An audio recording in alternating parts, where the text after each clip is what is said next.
Teach for America brought me back home to Memphis, Tennessee. And that is where I met some of the most amazing students that I will forever remember. Some I will remember for the good reasons, and some I would remember because we had some special moments, if you know exactly what I am talking about with that one. So, 2012, I started a summer camp, all-girls summer camp. Great curriculum, so I thought. My goal was to have at least 20 girls register for camp. We got to 20 girls. We had our curriculum lined up in the morning, lunch, playtime, enrichments. Every young lady enjoyed the summer camp except one. I smiled at her, she gave me this. I said, okay. I talked to her, she gave me this. I said, okay. So I just decided, you know what, just kind of back off a little bit, and hopefully, you know, with time, we will be the best of friends. It never happened.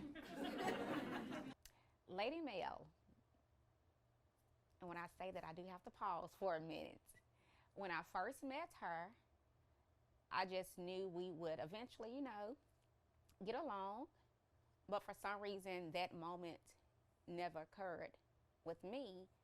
However, what she told someone else really made me realize, even though I did not see our moments, she felt my love, and when she went home, she had moments. One day, a visitor came to the camp, and she said, I would like to see the camp director, Deidra. I said, oh, this is Deidra, nice to meet you. We exchanged information. And she said, I am Lady Mel. I'm just refer to her as Lady Mel. I am Lady Mel's counselor. I said, okay. From Youth Villages. Ding. The light bulb went off in my head. She said, oh, she talks about the camp all the time. Excuse me? Lady Mel? She said, oh, yes. She said she loves it here. Excuse me? Lady Mel? Oh, yes. And she talks about you all the time. Excuse me? Lady Mel?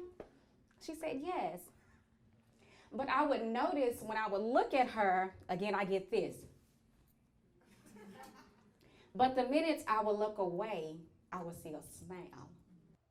I'm extremely grateful and honored that Lady Mel allowed herself to, at some point, even when I would turn my back, to let go of those barriers and allow her heart to smile.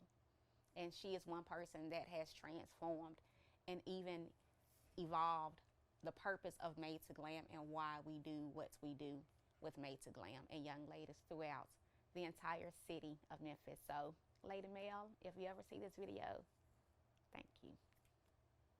Same year, summer camp, I met another young lady. I would call her Lady D. In walked Lady D. I said, Lord, what am I going to do with Lady D? Oh, Lady D. When I first met Lady D, I just looked at her and smiled, and she gave me this look. But in walked Lady D, and I said, oh, wow, she's quite different. Even so, one person came to camp and said, Deidra, what are you going to do with Lady D? I said, I have no idea. So a week went by, and that Friday, the mother came to pick up Lady D. And the mother said, you know what, Miss Deidra, my daughter told me she does not like camp. She wants to go home. I said, give me one more week with her. However, when she comes back to camp, no technology, even her books, leave her books at home. Because that was her safe haven. I needed her to interact with the other young ladies. So came the second week, and Lady D started to blossom. She started to smile. Came the end of summer camp, Lady D received the award for the most glamorous young lady. She was dancing, she was singing, she was doing her own poetry. She was absolutely amazing. The mother told me, she said, Miss Deidra, I don't know what you did to my daughter, but I didn't have no idea she can sing. I had no idea she can dance. I had no idea just how talented my daughter was. And then there's X-Man. X-Men is that one student where I often said if you end up in jail, it is well worth it with X-Men. He was that young man, but you know what? He's also the one that just stole my heart. Fast forward to 2016, my first year of teaching. You know, I'm very naive, thinking I'm about to save the world, thinking all the students are just amazing. My principal walked me up to meet this one young man, I would call him X-Man. I said, "Hi, how are you?" He looked at me, I said, "Okay." So, you know, you always have that one student out of the school that just can terrorize the entire school. That was X-Man. So it was my job to provide intervention for X-Man. 45 minutes a day. What a way to kick off my morning, huh? I wanted to quit every day after the first 15 minutes of being with X-Man. Then came the second year, I had X-Man twice a day for 90 minutes. 90 minutes for reading, 90 minutes for math.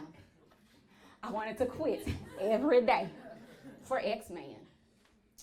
And you know, you have that one student where you say, if I end up in jail, it'll be well worth it. He was that one student. I have a teacher back here who knows of Mr. X-Man. He'll be worth that moment of being in jail.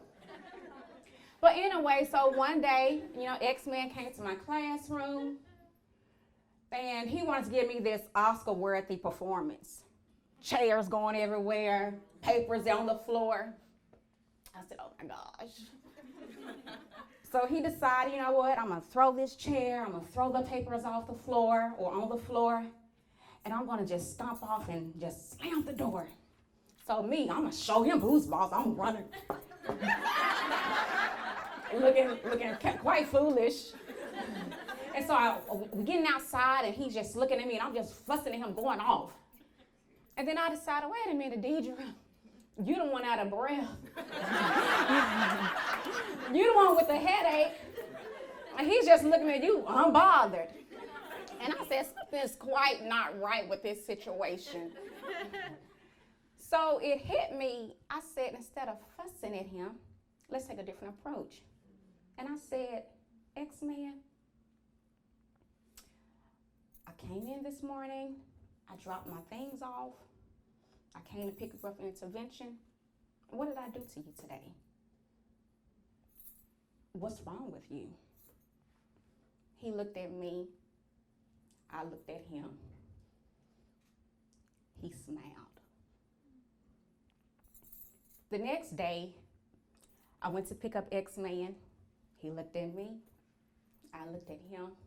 He smiled, and I said, you have such a beautiful smile. Normally, he would never like to do his work because he was in the 4th grade, but reading on the kindergarten level.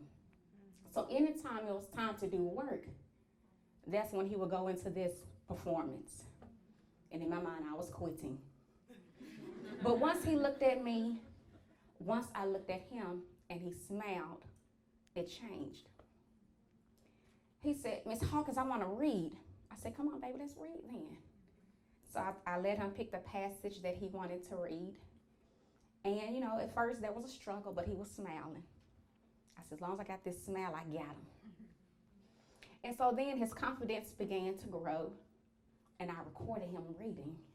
I was like, X-Man, you're doing such a great job. He kept smiling at me. And I got so excited I started to tell his other teachers, I said, y'all look at this video of X-Man, he's reading. They said, girl, what you do?